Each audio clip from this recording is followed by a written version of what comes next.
Morning student. Today we have to discuss about two new diseases. They are AIDS and cancer. So first of all we have to discuss about a disease known as AIDS.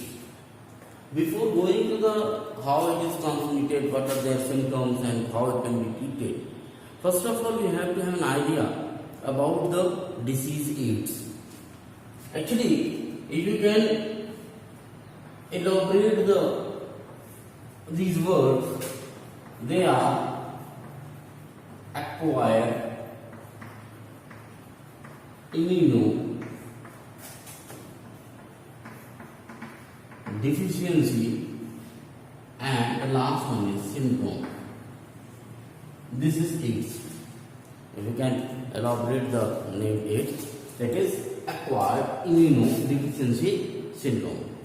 So the disease itself clear, the name itself clear, the meaning and the spread of it, this disease. Acquired means a person acquires it in its lifetime. Means this cannot be spread or transmitted from one person to another until or unless a person is not ready to acquire it. अपने आप नहीं आती, no doubt. कुछ अब ऐसे जब आप transmission का कॉन्सेप्ट देखेंगे कि कैसे ट्रांसमिट होता है तो आप कहेंगे सर ये भी तो एक से दूसरे पर्सन में जा रहा है, लेकिन जब तक पर्सन एक्वायर नहीं करेगा, चाहेगा नहीं, तब तक वो अपने से कूद के जंप करके नहीं आए. कफ एंड कोल्ड में तो ऐसा है कि सामने वाले को यदि कफ एंड कोल्ड है, उसने स्नीज किया तो अपने आप आपके पास तक पहुंच जाएगी, आप सांस लेंगे तो आपके पास तक पहुंच जाएगी. लेकिन यहाँ ऐसा नहीं है. यहाँ पर्सन को क्या करना पड़ेगा कि वो एक पेशेंट पर्सन से या एक नॉर्मल पर्सन को एक्वायर खुद करना पड़ेगा तो वो उसके पास है. इम्यूनो पूरी की पूरी डिजीज जो है वो किससे रिलेटेड है? Immune system. मीन्स जो आप ये डिसीज एक्वायर कर रहे हैं, इसका इम्पैक्ट कहां पर आने वाला है? आपके इम्यून सिस्टम में आने वाला है. इम्यून सिस्टम क्या है आपका? इम्यून सिस्टम है आपका बॉडी का को जो different type of foreign particle से या डिसीजेस से प्रोटेक्ट करने का जो काम करता है वो आपका इम्यून सिस्टम था. तीसरा वर्ड आता है डिफिशियंसी. किसकी deficiency? Deficiency of this immune system. Okay, in this disease what will happen? In this disease the immune system of the body deficient means the functioning of the immune system is lower. तो जब कभी भी आपका immune system सही से काम नहीं करेगा, ऐसे में क्या होगा? स्वाभाविक है कि जो डिफरेंट टाइप ऑफ डिसीजेज है, फॉरेन पार्टिकल है जो आपके शरीर में आ रहे हैं और आपको डिसीज कॉज कर रहे हैं, वो आसानी से डिसीज कॉज कर पाएंगे. क्योंकि इससे पहले हमने बात की थी इम्यूनिटी की और हमने कहा था वहां पर ह्यूमोरल या एंटीबॉडी मेडिएटेड इम्यूनिटी थी और सेल मेडिएटेड थी. क्या सेल मेडिएटेड तो एक तरीके का स्पेशल केस के लिए होगा, लेकिन जो ह्यूमोरल इम्यूनिटी थी या ह्यूमोरल इम्यूनिटी या एंटीबॉडी मेडिएटेड इम्यूनिटी थी, उन दोनों ही केसेस में हमने ये देखा, या एक ही नाम है उनका, उनमें हमने देखा कि हमारा इम्यून सिस्टम हमारे बॉडी को प्रोटेक्ट करने की कोशिश है. Syndrome, what is the meaning of syndrome? Here not written as disease, here the written is syndrome. Syndrome is actually a group of disease. Means if you are suffering from any type of alignment or any type of foreign particle, you will suffer from a disease. But in case of AIDS, you are suffering from a group of disease. Means at a time you are encountered by more than 2 or 3 diseases. Such a stage is known as syndrome. So what is the meaning comes out of the AIDS? Means this disease is actually the deficiency of immune system. Deficiency of immune system due to which a group of disease present in the body, and these diseases are acquired by a person in a lifetime. मतलब एक ऐसी बीमारी जिसमें एक bunch of बीमारी आपके पास होती है और वो इसलिए क्योंकि आपने उसको खुद एक्वायर किया, और उस पर्टिकुलर बीमारी में होता क्या कि आपका इम्यून सिस्टम सही तरीके से काम नहीं करता. तो ये तो हुई बात एड्स के बारे में. जहां तक सबसे पहले एड्स के बारे में इंफॉर्मेशन है 1981 में मिला, और आज तक तकरीबन 25 से 30 मिलियन पीपल जो है इससे क्या हो चुके हैं, डेथ. ये डेटा है, ठीक है ना. बट 1981 में सबसे पहले हमने इसको देखा पाया, और आज भी ये एक बड़ी ऐसी डिजीज है जो हम नहीं चाहते कि हमारे आसपास में किसी व्यक्ति को हो। तो this is about the AIDS. Second, जहां तक रही बात कैसे कैसे ट्रांसमिशन होता है एड्स का, वो देखें। तो जब हम इसमें ट्रांसमिशन की बात करते हैं तो बेसिकली 4 तरीके हैं जिनसे एड्स का ट्रांसमिशन होता है।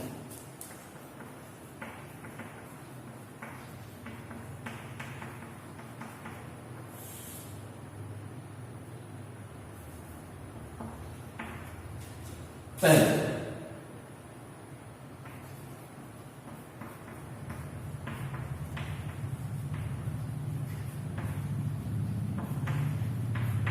मल्टीपल सेक्सुअल कॉन्टैक्ट, यदि यहाँ पे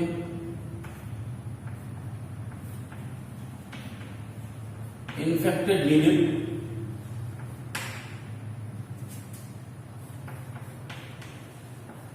यूजिंग इनविनस कह सकते हो, या आप एक और वर्ड आता है उसको आप कैसे इंट्राविनस कह सकते हो ना, यूज इंट्राविनस जो भी लोग यूज करते हैं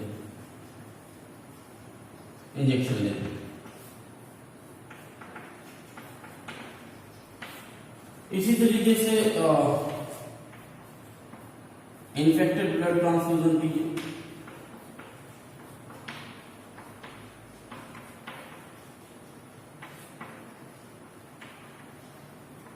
और लास्ट में आता है इन्फेक्टेड मदर। तो ये कुछ 4 तरीके हैं जिनसे डिसीज एक पर्सन से दूसरे पर्सन में ट्रांसमिट होती है। बड़े छोटे शब्दों में कहूं तो बॉडी फ्लूइड है हमारे बॉडी के, इनके थ्रू, अब चाहे आप सेक्सुअल कांटेक्ट में आप सीमेन ले लीजिए, वो एक तरीके का बॉडी फ्लूइड है। इन्फेक्टेड ब्लड हो गया, यहाँ तो इन्फेक्टेड ब्लड ट्रांसमिशन है ही है। और लास्ट में मदर टू चाइल्ड, ये हो गया आपका क्या, एसेंडा, जिसके थ्रू ये बीमारी कॉमन। तो ये तो मोड ऑफ ट्रांसमिशन है जिनके थ्रू फैलता है।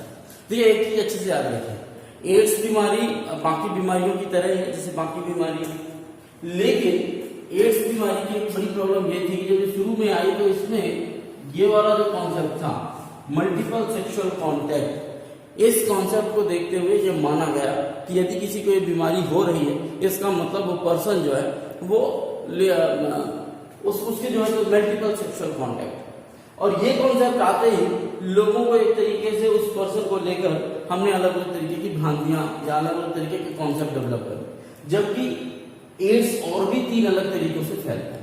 यदि हम इन 3 तरीकों को बेसिक मान लें कि हो सकता है व्यक्ति का ये फर्स्ट वाला जो पोर्शन है या फर्स्ट वाला जो आंसर है ट्रांसमिशन का वो ना हो, उसको छोड़कर ये 3 हो, तब तो उसकी गलती नहीं कही जा सकती। यदि इन्फेक्टेड मदर से बच्चे को हुआ तो उसकी इसमें क्या गलती है? यदि इन्फेक्ट ब्लड ट्रांसफ्यूजन ब्लड चढ़ा दिया गया उसको इन्फेक्टेड तो उसकी क्या गलती है? या इन्फेक्टेड नीडल के थ्रू उसके पास तक पहुंच गया तो उसकी क्या गलती है? तो ये 3 ऐसे तरीके थे जहां पर पर्सन के केवल इग्नोरेंस के कारण ये प्रोसेस है, जबकि ये ऐसी जगह है जहां पर इग्नोरेंस के अलावा भी और दूसरी चीजें हैं जो इन्वॉल्व हो। सो ज्यादातर लोगों को एड्स के कॉन्सेप्ट में यही था कि एड्स मतलब ऐसी बीमारी जो मल्टीपल सेक्सुअल कांटेक्ट के कारण होती है, और इसीलिए एड्स डिजीज को लेकर काफी सारे इफ्स एंड बट्स थे।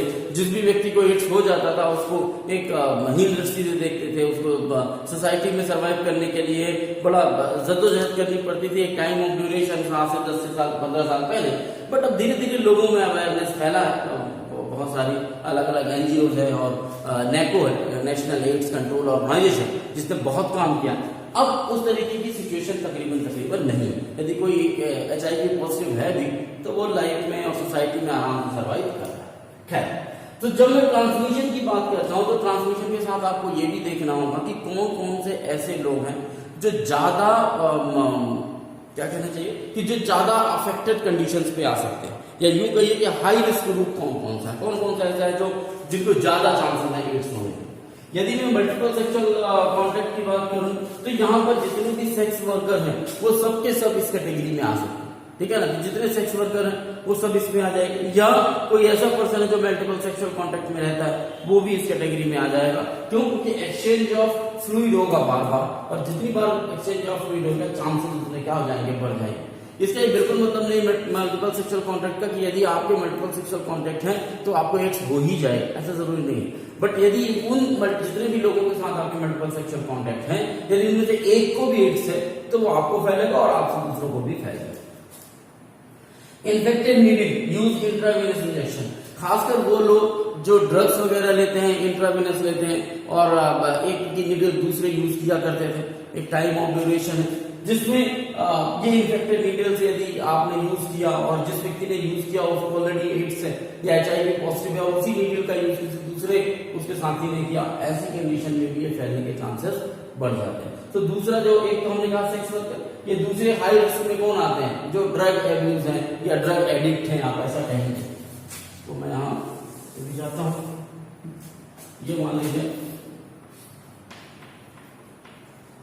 सेक्स वर्कर, तो ये हाई रिस्क ग्रुप है।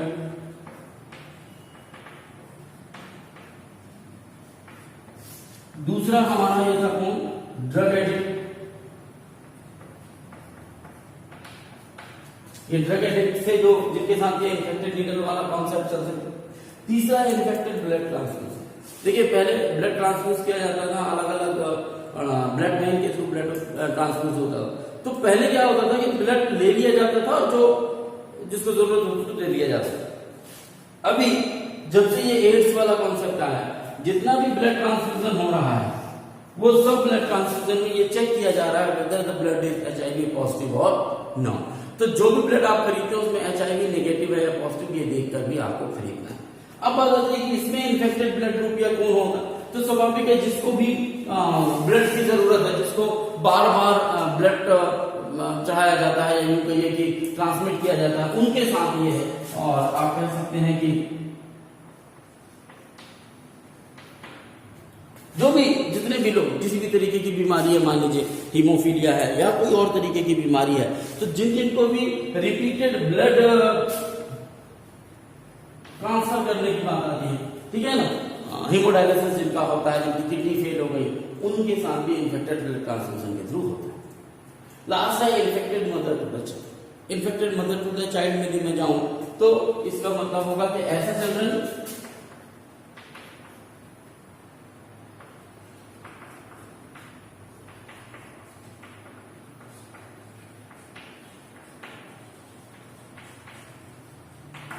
जिसकी मां कैसी हो, एचआईवी इन्फेक्टेड हो, क्योंकि स्वाभाविक फादर रहा हो सकता है फादर रहे हो, फादर से मां में आया हो और मां से किसमें चला जाए, बच्चे में चला जाए। हालांकि अभी कभी कोशिश की जा रही है यदि मां इन्फेक्टेड है तो वो प्लेसेंटा के थ्रू एचआईवी वायरस है तो ट्रांसफर होकर बच्चे तक ना पहुंचे। तो ये प्रोसेस पे है। तो अब आपको समझ में आ गया कि एड्स है क्या, ट्रांसमिशन के तरीके क्या है, हाई रिस्क ग्रुप कौन सा हो जिसके साथ ये डिसीज देखने को मिल सके। अब आप समझिए कि हमने कहा कि ट्रांसमिशन के मोड वो 4 तरीके से, लेकिन एक्चुअली में एड्स ट्रांसमिट होता कैसे? क्योंकि हम मानकर चले कि एक एचआईवी वायरस है, एचआईवी वायरस का एक फुल फॉर्म कहूं तो ह्यूमन इम्यूनो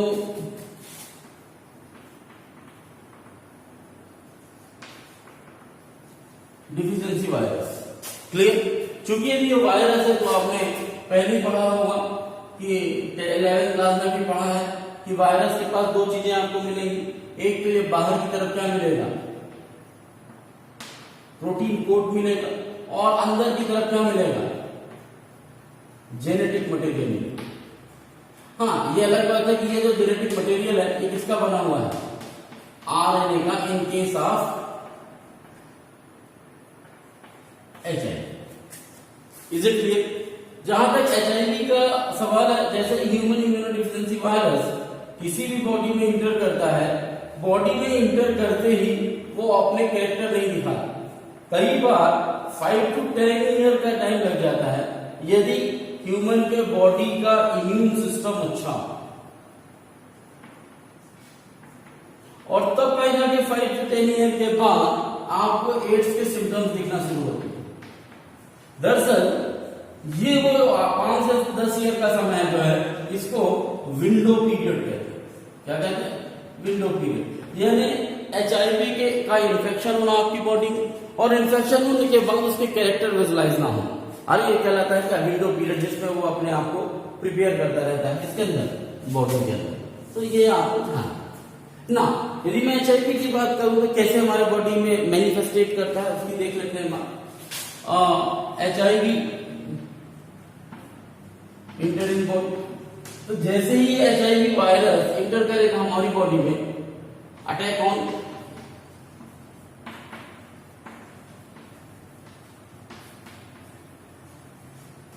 मैक्रोफेज, सबसे पहले किसके अंदर चला जाएगा? मैक्रोफेजेस के अंदर चला जाएगा, या इंटर करेगा, अटैक कर लीजिए या इंटर कर लीजिए कि ये इंटर करेगा किसके अंदर? मैक्रोफेजेस के अंदर। जैसे ही मैक्रोफेज के अंदर चला जाएगा, अब HIV या जो वायरस है उसका जो RNA है, ठीक है ना, HIV वायरस के अंदर कहाँ है? इस मैक्रोफेज के अंदर एंट्री करते ही जो HIV का RNA जीनोम कैसा है हमने बताया आपको, इसके अंदर जेनेटिक मटेरियल किसका है? RNA। तो ये जो HIV का जो RNA जीनोम है, ये जीनोम क्या करेगा? यहां पर रेप्लिकेशन करने की कोशिश करेगा। और कौन सा रेप्लिकेशन करेगा? Reverse replication. रिवर्स रेप्लिकेशन या रिवर्स ट्रांसक्रिप्शन जिसे आप कहते हो। तो रिवर्स जब ट्रांसक्रिप्शन करेगा तो RNA जीनोम से किसका फॉर्मेशन करेगा? DNA genome. रेप्लिकेशन ना करके आप इसको क्या कीजिए? ट्रांसक्रिप्शन। सो रिवर्स ट्रांसक्रिप्शन करेगा। आपको याद होगा central dogma of molecular biology हमने बताया था, DNA से क्या बनता है? RNA से क्या बनता है? प्रोटीन। लेकिन जिन वायरस के अंदर RNA ही जेनेटिक मटेरियल होता है, वो RNA से पहले क्या बनाते हैं? DNA बनाते हैं, जिसे क्या कहते हैं? Reverse transcription. और फिर ये DNA एक mRNA बनाता है, और फिर ये mRNA क्या बनाता है? एक प्रोटीन का फॉर्मेशन करता है, एक पॉइजनिक सब्सटेंस का फॉर्मेशन। तो यहां पर भी जो RNA जीनोम है उसका रिवर्स ट्रांसक्रिप्शन होता है। रिवर्स ट्रांसक्रिप्शन के थ्रू क्या बन जाता है? DNA जीनोम बन जाता है। किसका? HIV virus. किसका बन जाता है? DNA जीनोम बनता है, या वायरल DNA बन जाता है। इस तरीके से आप समझ जाइए, ये वायरल या वायरस का DNA बन गया। अब ये वायरस DNA आगे mRNA और प्रोटीन बनाकर क्या बनाएगा? वायरल प्रोडक्ट बनाता है, और ये वायरल प्रोडक्ट एक्चुअली में क्या करेगा? हमारे बॉडी को इफेक्ट करेगा, हमारे बॉडी में कुछ ना कुछ एक्शन शो करेगा। अब ये जो वायरल DNA बना, ये वायरल DNA वायरल प्रोडक्ट बनाएगा। अब ये वायरल प्रोडक्ट एक्चुअली में क्या होगा? इनकॉर्पोरेट हो जाएगा कहां?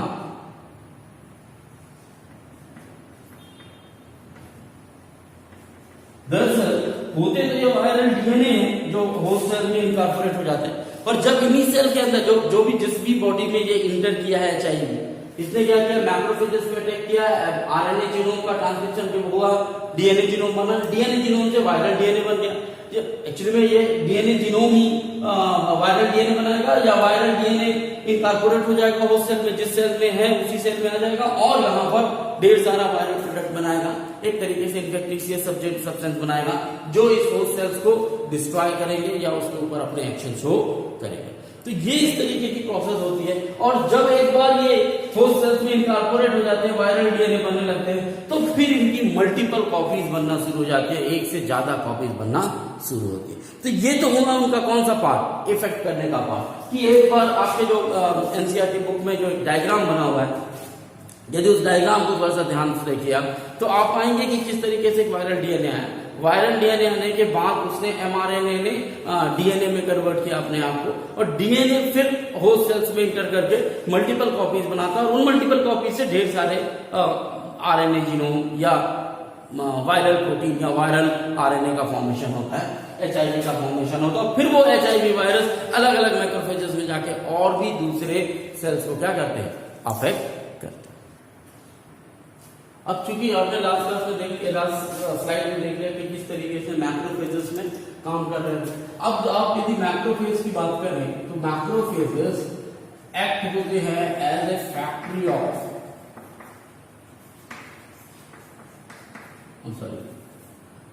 ऑफ HIV मीन्स जितने भी और नेक्स्ट जनरेशन पे जो बन रहे हैं ढेर सारे HIV वायरस बन रहे हैं, वो कहाँ बनते हैं? मैक्रोफेजेस में फैक्ट्री ऑफ HIV भी है।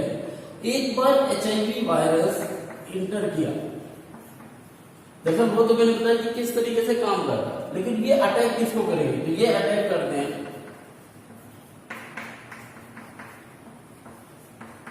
T helper lymphocyte sales, T helper lymphocyte sales को, और टी हेल्पर लिम्फोसाइट के अंदर ही ये क्या करते हैं? रेप्लिकेट करते हैं, और फिर ढेर सारे उससे क्या बनते हैं? HIV वायरस बनते हैं। फिर ये HIV वायरस और दूसरे टी हेल्पर सेल्स को टारगेट करते हैं।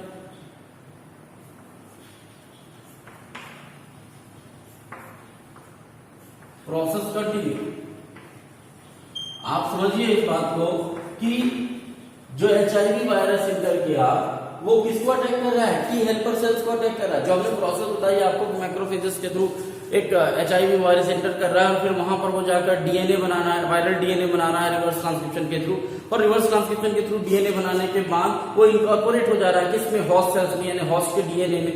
और फिर जितनी बार होस्ट का सेल DNA रेप्लिकेट करता है उतनी बार वो वायरल DNA भी रेप्लिकेट करता है, उतने प्रोडक्ट का फॉर्मेशन करता है, उतने वायरल DNA बनाता है। यहां पर आप सोचिए कि ये प्रोसेस किसके ऊपर चल रही है? टी हेल्पर सेल के ऊपर। तो टी हेल्पर सेल में जितनी बार रेप्लिकेशन होगा, जितनी बार डिवीजन की प्रोसेस होगी, उतने HIV वायरस बनते जाएंगे, और जितने HIV वायरस अगले नए बन के निकलेंगे वो अगले टी हेल्पर सेल्स को क्या करेंगे? अटैक करेंगे। और यदि यही प्रोसेस चलती रही तो एक टाइम ड्यूरेशन आएगा जब हेल्पर सेल जो है तो बड़ी तेजी से क्या हो जाएंगे? डिक्रीज होंगे। आपको याद होगा यदि, तो मैंने आपको बताया था कि जो सेल मेडिएटेड इम्यूनिटी है या इनेट के अलावा जो एक्वायर्ड इम्यूनिटी है, उसमें इन टी हेल्पर सेल्स का बहुत योगदान होगा। दो तरीके की सेल काम करते हैं, बी लिम्फोसाइट सेल और टी लिम्फोसाइट सेल। सो बी लिम्फोसाइट सेल तो एंटीबॉडी बनाने का काम करते हैं, उसमें कोई दो राय नहीं। तो जैसे उनको इन्फॉर्मेशन मिलती है ढेर सारे बी लिम्फोसाइट बन जाते हैं। लेकिन ये इन्फॉर्मेशन देता कौन है? तो ये इन्फॉर्मेशन देता है लिम्फोसाइट, टी लिम्फोसाइट। और टी लिम्फोसाइट में भी आपको मैंने दो तरीके के लिम्फोसाइट बताए थे, टी हेल्पर और टी किलर। टी किलर का काम होता है कि जैसे टी हेल्पर ने देखा, ऑब्जर्व किया कि कोई एंट्री कर रही है, कोई फॉरेन पार्टिकल अंदर आ रहा है, वो तुरंत टी किलर सेल को बताता है और टी किलर सेल को डिस्ट्रॉय करने की कोशिश करते हैं। मींस पहला जो अटैक है वो टी किलर सेल करते हैं। लेकिन जैसे ही अब पता चलता है ये कि टी किलर सेल के बस की बात नहीं है उन माइक्रो ऑर्गेनिज्म को मारना या उन फॉरेन पार्टिकल को मारना, then the same information goes to B lymphocyte cell, और बी लिम्फोसाइट ढेर सारे एंटीबॉडीज के साथ वहां से पहुंचता है और फिर उनको डिस्ट्रॉय करता है। So this is an mechanism. लेकिन यदि टी हेल्पर सेल ही खत्म हो जाएंगे, आपके बॉडी के टी हेल्पर सेल ही काम नहीं करेंगे, तो कौन एंट्री ले रहा है कि आपको पता नहीं चलेगा। एक तरीके से टी हेल्पर जो किसी को भी अलाउ कर रहे हैं अंदर आने के लिए, तो जो अंदर आ रहा है उसको देखने वाला कि सही व्यक्ति अंदर आ रहा है कि नहीं आ रहा है, उसको देखने वाले यदि टी हेल्पर सेल ही नहीं बचेगी आपके सेल्स में, आपके बॉडी में, तो फिर कोई भी डिसीज पार्टिकल आपके शरीर में एंट्री करेगा। और चूंकि आपके बाकी शरीर जो उसको रोकने वाले हैं उनको पता ही नहीं कि ये डिसीज पार्टिकल है, उसको आप रोकेंगे नहीं और वो अपने तरीके से आपके शरीर को नुकसान पहुंचाता जाएगा। ठीक यही प्रोसेस होती है किसमें? HIV में, कि जो टी हेल्पर सेल है वो बड़ी तेजी से डिक्रीज होते हैं, उनकी एक्टिविटी खत्म हो जाती है, वो इन्फॉर्मेशन आगे नहीं फॉरवर्ड कर पाते, तो जो छोटी मोटी बीमारियां हैं वो भी बड़ी आसानी से आपको लगती हैं और आपकी बॉडी को पता ही नहीं होता कि ये बीमारियों का फैक्टर है, और सॉरी आप ये बीमारियां हैं जिनको वो क्या करे? रोकने का काम करे। और ऐसे में ढेर सारी बीमारियां आपको हो जाती हैं, और ऐसी बीमारियां जो एक नॉर्मल पर्सन के लिए कोई मायने ही नहीं रखती, जैसे कफ एंड कोल्ड, तो आपका एंटीबॉडी, आपका इम्यून सिस्टम आपको उससे बचा लेगा। लेकिन एक HIV पॉजिटिव पर्सन से या एड्स से सफरिंग पर्सन से वो कॉमन कोल्ड भी उसके लिए बड़ी बीमारी हो जाएगी। क्यों? क्योंकि कॉमन कोल्ड से लड़ने के लिए जो एंटीबॉडी बनाना है बी लिम्फोसाइट सेल्स को, वो या बी सेल्स को, वो नहीं बन पाएंगी। क्यों नहीं बन पाएंगी? क्योंकि टी हेल्पर सेल किसी तरीके की इन्फॉर्मेशन बी सेल को नहीं दे रहा।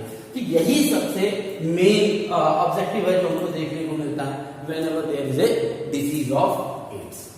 अब बात आती है कि साहब चलिए मान लिया इस तरीके की प्रॉब्लम हो गई, तो हमको पता कैसे चले कि हमारे टी हेल्पर सेल काम नहीं कर रहे? जब टी हेल्पर सेल काम नहीं कर रहे, इसके लिए हमारे पास दो तीन चीजें हैं जिनके थ्रू हम बड़े आसानी से पता लगा सकते हैं कि टी हेल्पर सेल काम कर रहे हैं कि नहीं। एक तो जबरदस्त फीवर आएगा, डायरिया, और तीसरा चीज है वेट लॉस। ये इनिशियल फीचर है जो आपको देखने को मिलते हैं, या जिनसे आप कह सकते हो कि डिजीज कंडीशन है। लेकिन मैं फिर कह रहा हूं कि जो सिम्टम्स दिखाई देते हैं वो और दूसरे डिजीज के भी हो सकते हैं। तो ऐसी कंडीशन में जो कंफर्मेटरी टेस्ट होता है वो होता है एलिसा। कौन सा टेस्ट होता है? एलिसा। वो कंफर्मेटरी टेस्ट है जो आपको देखने को मिलेगा किसके केस में? एड्स के केस में। फुल फॉर्म एलिसा का है एंजाइम लिंक इम्यूनो रिजॉर्बेंट एसिड। ये वो टेस्ट है जिसके थ्रू हम कुछ एंटीबॉडी हमने बना रखी है। ये एंटीबॉडी पर्टिकुलर एड्स के जो HIV वायरस है उनके साथ या उनके RNA जीनोम के साथ अटैच जाती है, तो उनको पता चल जाता है कि किसी ब्लड में HIV पॉजिटिव है बंदा या नहीं है। तो यदि वो नहीं प्लम्प हुई तो वो HIV नेगेटिव हो गया, और यदि जो हमारी पहले से प्रिपेयर एंटीबॉडी प्लम्प हो गई तो HIV पॉजिटिव हो गया। तो खैर हम अभी इसके बारे में ज्यादा डिस्कस नहीं करेंगे। तो एलिसा वो टेक्निक है जिसके थ्रू पता, जैसे आपको फीवर आता है तो कई बार डॉक्टर कहते हैं कि आप मलेरिया टेस्ट कराइए, टाइफाइड टेस्ट कराइए। तो मलेरिया टाइफाइड टेस्ट ये कंफर्म होता है कि आपको मलेरियल फीवर है या टाइफाइड फीवर। ठीक उसी तरीके से ये कुछ सिम्टम्स हैं जिनके बेसिस पे और बाकी आपकी हिस्ट्री देखते हुए डॉक्टर आपको एलिसा टेस्ट के लिए प्रिस्क्राइब कर सकता है, ये फाइंड आउट करने के लिए whether you may be suffer from a disease known as AIDS. तो अब आपको ये समझ में आ गया कि जिस तरीके से तेजी से टी हेल्पर सेल घटेंगे, और जैसे वो तेजी से टी हेल्पर सेल घटेंगे हमारी बॉडी के ऊपर कोई भी फॉरेन पार्टिकल, कोई भी डिसीज आसानी से अटैक कर पाएगी और हम उससे अपने आप को बचा नहीं पाएंगे। अब आपको एक बार पता चल जाता है कि you are an HIV positive और you are suffering from a disease known as AIDS. ऐसी कंडीशन में कुछ एंटीवायरल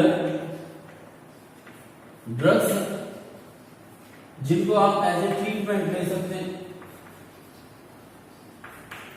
पर एक बार आप HIV पॉजिटिव हो गए या एड्स हो गया तो आप अपनी लाइफ तो प्रोलॉन्ग कर सकते हैं, लेकिन डेथ इनवाइटेबल मीन्स आप अपने आप को बचा नहीं पाएंगे, आप ये नहीं कर पाएंगे। खैर डेथ सबकी इनवाइटेबल है, कोई भी ऐसा नहीं है कि सब जिंदा रह सके, लेकिन इन ट्रीटमेंट के थ्रू आप और एक पर्टिकुलर लाइफ स्टाइल यदि आप अपना लेते हैं तो आप अपने जीवन को कुछ बढ़ा सकते हैं, लेकिन आप उस बीमारी से बच नहीं सकते। वो कहीं ना कहीं एक दिन आपके ऊपर हमला जरूर कर देगी यदि आप एक बार HIV पॉजिटिव हो गए। तो बेहतर है कि ये सब चीजों से यदि बचना है तो हमें क्या करना पड़ेगा? तो बड़ा सिंपल सा कोटेशन है, prevention is better than cure. किसी चीज को प्रिवेंट करने से बेहतर है कि हम उसको पहले क्या कर लें, क्योर कर लें। तो उस कंडीशन में जरूरी ये है कि हम उन चार तरीके जिनसे एड्स फैलता है उनको पहले रोकने की, तो स्वाभाविक है उन चार चीजों से हम अपने आपको बचा लेंगे तो एड्स फैलने के कोई चांसेस नहीं बचे। पहला सेक्सुअल कांटेक्ट, दूसरा इन्फेक्टेड ब्लड, तीसरा इंट्रावीनस नीडल्स, और चौथा है मदर टू चाइल्ड। तो यदि हमको पहले यही चेक करना है कि यही किसी तरीके से चेक हो और एड्स हमारे बॉडी तक ना पहुंचे। हाँ, बट किसी कारण से अननोइंगली यदि एड्स HIV पॉजिटिव आप हो जाते हैं तो फिर घबराने की भी जरूरत नहीं है। अब मेडिसिन हैं, आप एक प्रॉपर लाइफ स्टाइल अपना सकते हैं जिसके थ्रू आप अपनी बची हुई जिंदगी नॉर्मल लाइफ जो है तो जी सकते हैं। अलग अलग ऑर्गेनाइजेशन है, कुछ नॉन गवर्नमेंटल ऑर्गेनाइजेशन है जिन्हें आप NGO कहते हैं, और इसी तरीके से नाको है, नेशनल एड्स कंट्रोल ऑर्गेनाइजेशन। ये है जो ढेर सारे अवेयरनेस प्रोग्राम चलाते हैं एड्स को लेकर, ताकि लोगों में अवेयरनेस फैले और लोग बेवकूफियां ना करें, लोग सरवाइव कर सकें। एड्स से अभी तक फिलहाल कोई ऐसी दवाई नहीं बनी है जिससे बचा जा सके।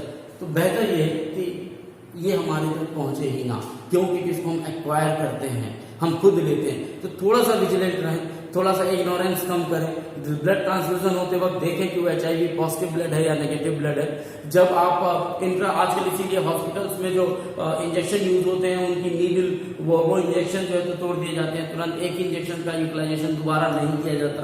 मदर टू चाइल्ड के लिए आजकल कुछ मेडिसिन है, यदि माँ प्रेग्नेंट है और उस वक्त ये ट्रेस होता है कि कोई HIV पॉजिटिव है मदर, तो कुछ इंजेक्शन है जो लगाए जाते हैं जिनके थ्रू वो ट्रांसमिशन बच्चे तक नहीं पहुंचता। इस पे कुछ हद तक कामयाबी है, लेकिन अभी भी मल्टीपल सेक्सुअल कॉन्टेक्ट का कोई इलाज नहीं है। यदि इस तरीके की कंडीशन है भी तो मार्केट में जो अवेलेबल कॉन्ट्रासेप्टिव डिवाइस है जिसमें सबसे बेस्ट है कंडोम, उनका हम यूज कर सकते हैं और उसके थ्रू हम मल्टीपल सेक्सुअल कॉन्टैक्ट के थ्रू जो एड्स स्प्रेड का जो कॉन्सेप्ट है उसको रोक सकते हैं। ये भी एक कारण था कि कंडोम जो है वो बहुत ज्यादा मात्रा में यूज होने लगे as contraceptive devices because of this multiple sexual contact and spreading of to prevent the spread of sexual diseases. Hope आपको एड्स के बारे में इंफॉर्मेशन हो गई होगी। नाउ बात करते हैं थोड़ा सा कैंसर के बारे में।